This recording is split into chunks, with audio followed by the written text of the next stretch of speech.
Voilà. On se rend compte qu'on a actionné le flotteur, la pompe ronronne, on se rend probablement le condensateur qui est en panne. Alors, de quoi j'ai besoin pour changer un condensateur? J'ai besoin d'un feutre, j'ai besoin d'une clé de 8 ou une douille de 8, là, dans le cas présent. J'ai besoin d'une pince pélican, d'une pince coupante, et ici de 2 pinces pour dénuder. Ça peut être complètement remplacé par un cutter. Ensuite, j'ai besoin d'un condensateur. On va vérifier juste après, mais un condensateur qui soit bien indiqué. Ici, il est indiqué à 14 microfarad. On voit le 14 ici sur la droite. Et le 14, pour information, est bien en ligne avec ce qu'il est indiqué sur la pompe. Et donc, sur la pompe, c'est indiqué 14 microfarad. C'est indiqué ici. Ok. Et ensuite, j'ai besoin de 2 wagos. Un wago 3 fils.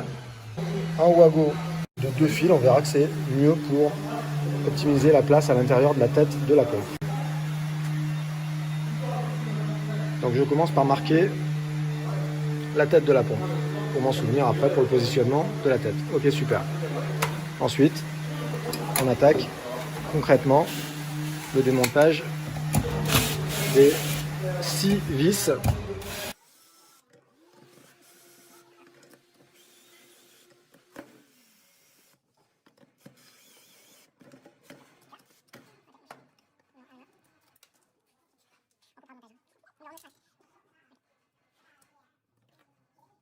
Et on met les 6 petites vis idéalement dans une boîte.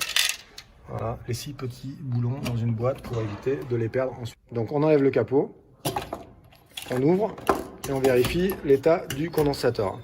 Et dans ce cas-là, on peut voir, Bruno, que le condensateur il a explosé. Vous pouvez montrer un condensateur neuf ce que ça donne. Voilà. Là on voit un condensateur qui est immaculé, qui est parfaitement lisse, sans marque extérieure, et l'autre qui est effectivement dans ce cas présent qui a explosé. Voilà, donc on va attaquer maintenant le remplacement du condensateur. Ok, donc ici on a un condensateur du commerce, 14 microfarad. On va le couper pour en fait raccourcir les 2 fils pour éviter d'avoir trop de fils à l'intérieur du capot. Donc on va raccourcir les fils d'environ combien de centimètres? À la fin on aura des fils de combien? À 18. Allez, donc on a coupé à 18 cm. On va dénuder les embouts. On va dénuder les 2 fils. Ok. Et ensuite, on vient remplacer le condensateur, ce qui consiste à ouvrir les 2 capuchons blancs avec la pince pélican.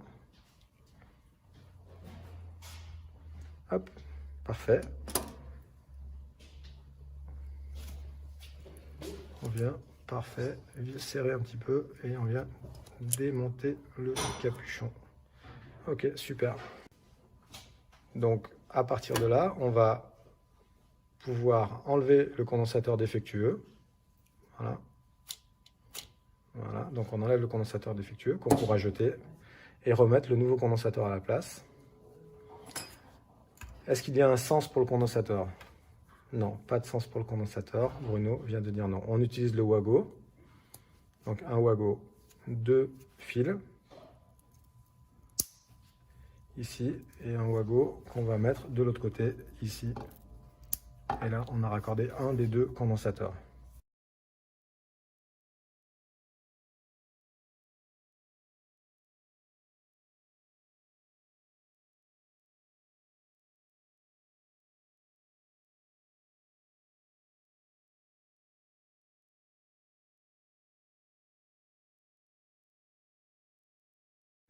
On remet toutes les pièces à l'intérieur. On va en remettre la tête de vis, la tête de pompe, pardon. On revérifie notre montage, on est bien en ligne et on peut réattaquer le montage.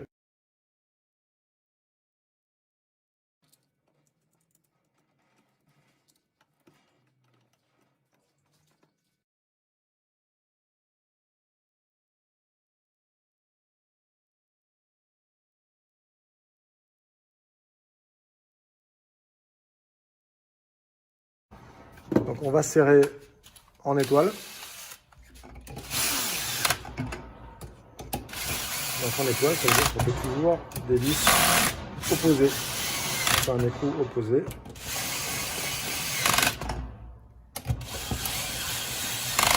Voilà. Et là, je vais en opposer. Pour bien repositionner la tête de vis. On vient vérifier que nous sommes bien serrés. Voilà, avec une clé à cliquet, sans trop forcer. Vraiment, le serrage est léger, puisqu'on a un joint en tête de pompe. Voilà.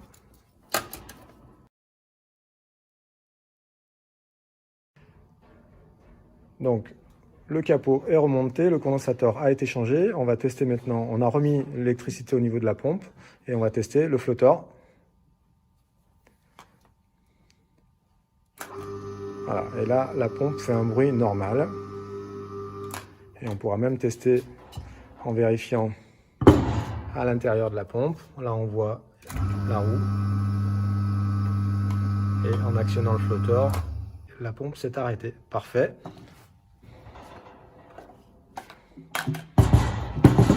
La pompe est désormais prête à être réinstallée dans la station.